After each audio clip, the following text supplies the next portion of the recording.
Bazaki nyonso shalom. Nalingi napesa témoignage, na témoignage nalingi nazonga na mwa moke nsima ndenge nzambe amema ngai esika oyo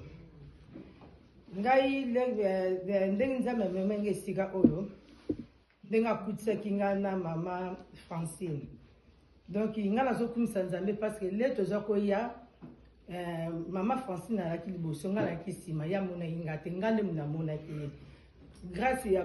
masolo naza koloba nayebaki pete esprit netindaki oyo nakotaki liloba ndenge nakotaki ndenge nasalaki tu sikoyo naleka liboso na ye nde natali ye sikoyo nalobi na ye na répondre ye alimbala moko ye mpe motema etutisami apesi nga numero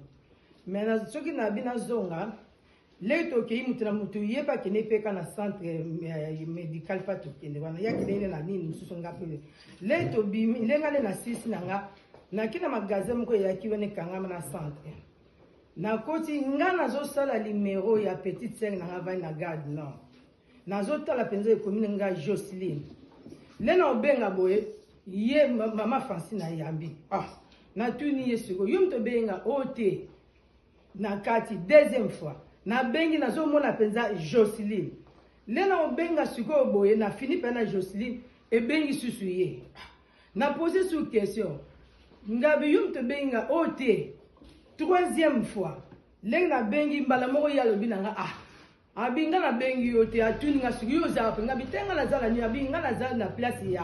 ya balinete en face ka ya hôpital ya centre yaka tokutana donc nazolobaki nga koya na nga awawa ezalaki nzambe ayebi ayokoki kolela na nga parce naleli ntango molai na Congo ti awa nalelaki nakolela vraimen ntango molai mpo naza koyebisa si nde toye ana poto awa nazomona baeglise nakokende kaka nakobima na nga ndenge wana ka esprit ezoboya ale naya kokoma na moma mbo nazolela nzambe ngambi nga nalingi kosambela mais pourquoi place nyonso nazokende esprit nanga ezoboya mais nzambe apreparaki yango ndenge nde nazolobaki tala ndenge coïncidence nazobenga mutu mosusu mele kwa nzambe akutisi nalobaki kokokutana na nga koya na nga awawa ezalaki deja nzambe asabongisaki yango mpe yango wana nzambe mpe arevelaka ngai yango alobi ke ngai nayebaki koya na nga awawa donc ezali ke nzambe asapreparaki yango pourquoi parce que ayebaki posa motema na ngai ayebi nga ndenge abaki ayebi biso nyonso tu ayebi biso na bakombo na biso ayebi mpo ye mtu asala biso sikoyo naye koya mpona témoignage na ngai nde tozalaki sikoyo moni oyo na témoignage oyo natalisaki bino oyo elekaki wana makambo ya banyoka oyo nani oyo tovanda na bango kote moko akotaki etungisaki nga mingi etungisaki nga mpo le même témoignage mama eza mpe asalaki sikoyo mama eza alobi na nga abi sœur Marie abi vraiment ndenge nini ngabi nga moko ti sikoyo nazokomprendre te ndenge nini libéré fa kota nga ya abi te abitala nga kutu papa le nabengaki alobi na ngai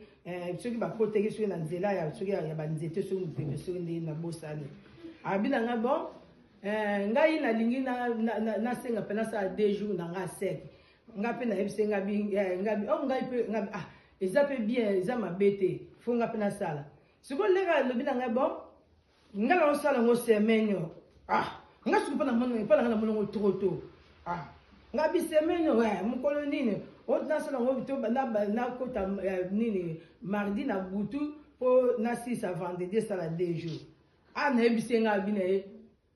te nga zila na ngabi na réfléchir oyo nzoka nde nazoloba bongo ezalaki nga te donc déjà lokola déjà basi bakote avant tout ça bon nga naza kotuna déjà nini po akina baproblème mais tout ça nabaki na ye bango na prier to prier ensemble nzoka nde nazoloba bongo déjà moto azalaki nga nabi te sikoyo ndenge nazoloba ndenge nga na koréfléchir esprit moko elobi na ngai te koréfléchir te ntina yebisi ngabi nabengi ye lisusu mpo tokataki ye nabengi esu ngabi mama eza en tout cas nakosala ndenge yo olobi ngabi pourquoi na réfléchir naosala nanga eloko moko te naza na ndako nakoki koréfléchir te tosala banini wafo toyeba mpenza nani ngabi bon entoutcas nga nde nazosenga priere wana na mtuna na atieka ngabi o wana sa bimi me nachikiseka nayeba kaka ke naza bien ti nde tokotaki bapriere wana bon lokola nga nazali deya kosambela mpo ndenge ayebisaki nga lokola be natanga bakombo nde yango wana sikoyo le nazali kotanga bapesi nga bakombo wana kaka na bandi kotia bongo na bakombo na bandi kosambela nde yango wana nini na biso yaki